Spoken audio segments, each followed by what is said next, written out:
Harambe YouTube, it is Charles here, and there are times when I'm reading, I always read a lot of books, but I don't always have a whole lot to say about a book. I feel like a big, in-depth review might give spoilers away, and the last thing I want to do is spoil a comic book for you, because the enjoyment of comic books for me, it's not in the cover, it's not in the discussion like these videos, but the enjoyment for me is the discovery of the book.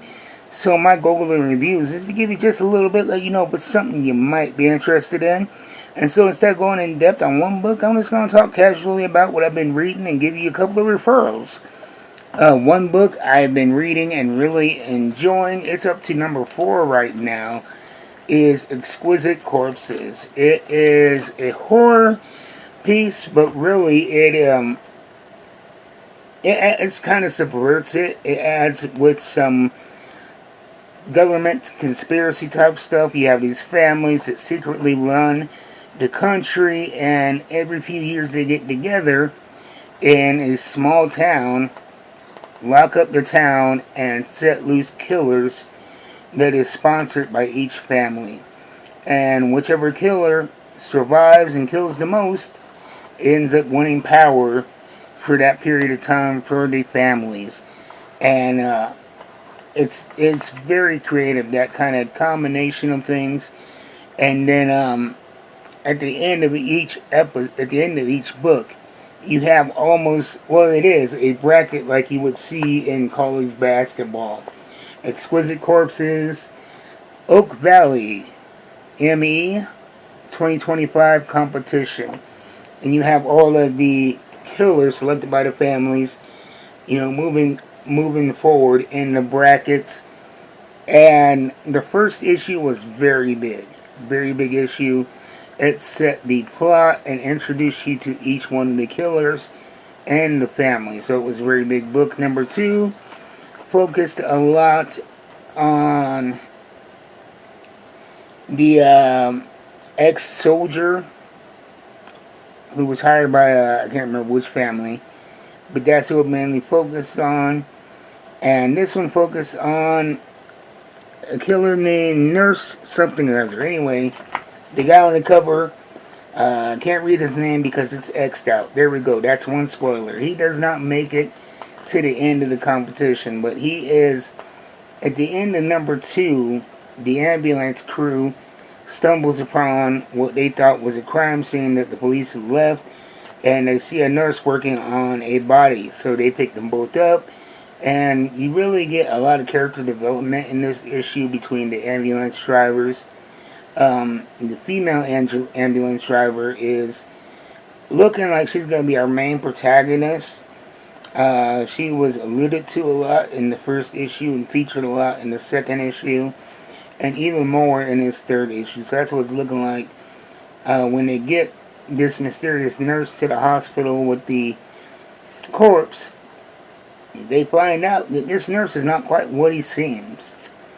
And they end up having a little dust up with him, and things happen.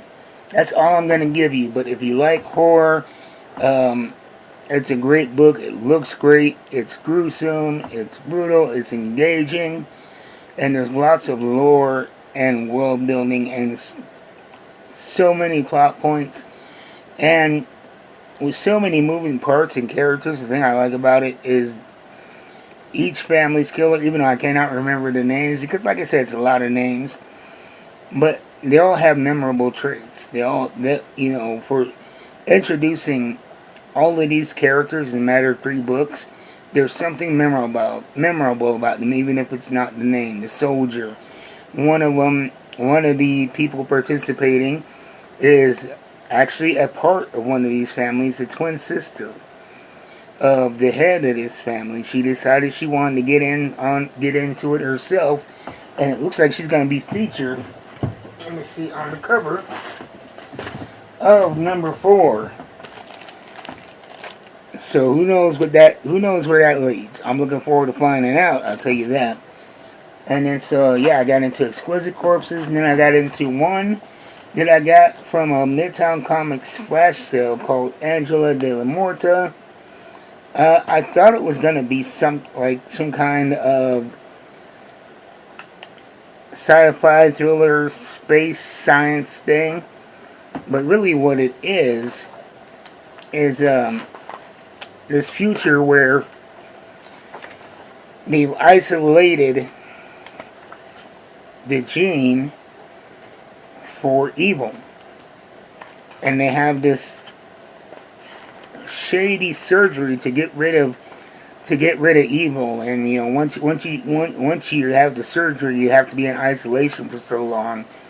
And we meet this character who's isolated on the moon, and the base that she is at ends up getting destroyed, and so she's off trying to find another base before she runs out of oxygen. She has a monkey sidekick who apparently is only there in some kind of not there physically, but they have an avatar that's there to keep her company in her solitude. It's very interesting.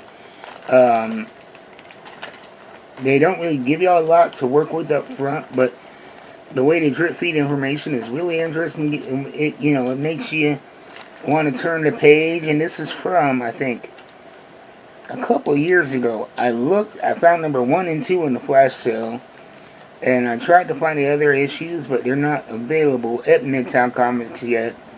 But that's the great thing about being a collector, is what you can't find now, it just adds to the hunt. Hopefully I'll stumble across them in the future, and it gives me something to cross off my list. But definitely, if you can get a hold of it, I know Midtown Comics have 1 and 2. I will probably check New Cadia Comics, one of the bigger stores as far as back issues, and the hunt will continue. And then finally tonight, I read Sam and Twitch Case Files number 16. I am a huge fan of the Spawn universe, buy everything they put out. And this right here is really a breath of fresh air and change from the regular Spawn universe. There are supernatural elements in it, but this is a gritty cop procedural set in the world of Spawn.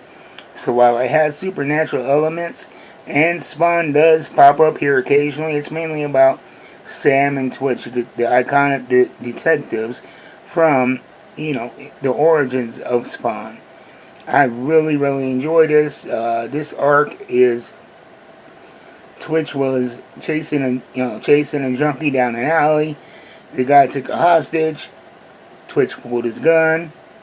He didn't think he fired, but he did fire, and the guy ended up being killed. And there were hints that there was another shooter, but what ended up happening is somehow Twitch was framed for the killing. And not just that, but when they did the autopsy, the body was dead for a week. So something was going on, and you find out that there's this corporation, NRGI, that are doing experiments with necroplasm. And they're really experimenting on people that they feel will not be missed. And so Sam and Twitch are trying to solve this case, figure out what's going on with this company, to save these people who are, down on their luck, and to save Twitch's career. And in this issue right here, a couple of issues ago, Twitch's wife had to get a job to support her family while he's on leave. And guess where she got a job? NRGI. So it looks like she is in peril. So a lot of interconnected moving parts here as far as the Spawn universe from Image Comics. So that's what I'm reading. I'm getting in some more books. But that's just a peek of insight into what I have going on. And I really, really suggest, if you take nothing else away from this video, if you are a horror fan, check out Exquisite Corpses. I don't think you're going to be disappointed. The art, top notch. The storytelling and lore, deep. And every book, you don't feel like you're ripped off. So I'll see you guys next time. Until then, keep reading them books. I will. I'm out.